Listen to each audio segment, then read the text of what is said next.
Hi friends, आप सभी को मेरे वीडियो में स्वागत है। आप लोग कैसे हैं? आशा करती हूँ आप सब अच्छे होंगे और मैं भी अच्छी हूँ।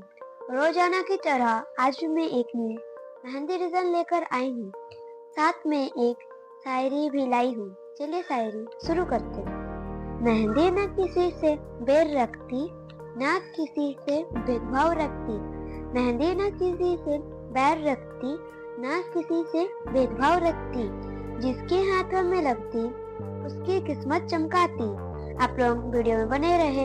वीडियो अच्छा लगे तो लाइक कमेंट शेयर कीजिएगा और अगर आप लोग मेरे चैनल में न्यू है तो चैनल को सब्सक्राइब जरूर कीजिएगा। Thank you.